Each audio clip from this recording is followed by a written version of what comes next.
আসসালামু আলাইকুম ওরহমতুল্লাহি ওবরাকাতুহু। দেশ এবং প্রবাসে যে যেখান থেকে আমার এই ভিডিওটি দেখছেন সবাইকে জানাই আমার পক্ষ থেকে আন্তরিক শুভেচ্ছা অভিনন্দন।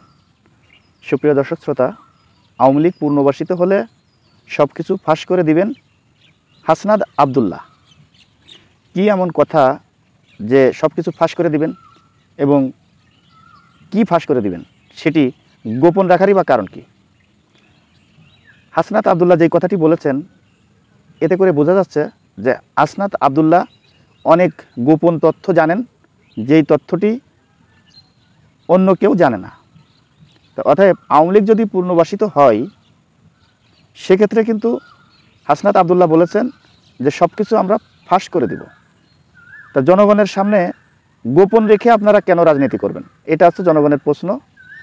যদি কোনো কিছু কারোর দোষ ত্রুটি থাকে, কারোর ভিতরে যদি কোনো ষড়যন্ত্রমূলক কোনো কিছু থাকে, তাহলে আওয়ামী লীগ পুনর্বাসিত হলে ফাঁস করবেন, তখন ফাঁস করে লাভ কী? আর এখনই বা ফাঁস করছেন না কেন? এর কারণটা কী? এর কারণ কিন্তু জনগণ জানতে চাই।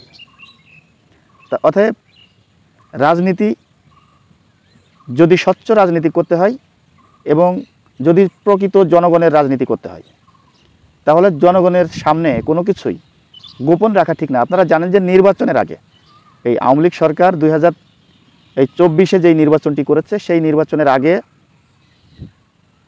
এই জাতীয় পার্টির জিএম কাদের ভারতে গিয়েছিল। ভারতে যাওয়ার পর ভারত থেকে এসে সংবাদ সম্মেলন করার পর সাংবাদিকরা প্রশ্ন করলো যে আপনি ভারতে গিয়েছিলেন, ভারত আপনাকে কি বলেছে নির্বাচনের বিষয়, কোনো কিছু বলেছে কি না? তিনি বলল, ভারত যেটি বলেছেন এটি জনগণের সামনে এখন এই মুহূর্তে বলা যাবে না, বলা নিষেধ আছে।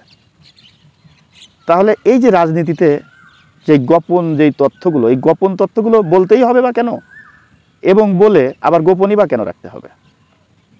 আমার প্রশ্ন, যদি কোনো ষড়যন্ত্র থেকে থাকে, যদি কোনো এমন কোনো কিছু থেকে থাকে যে আবার আওয়ামী লীগ পুনর্বাসিত করছে কোনো একটা মহল অথবা কোনো একজন ব্যক্তি, তাহলে তার নাম বলতে হবে সরাসরি, এমনকি এটা জনগণের সামনে প্রচার করতে হবে। সেটি না করে বলছেন যে যদি আওয়ামী লীগ পুনর্বাসিত হয় তাহলে সব কিছু ফাঁস করে দিব।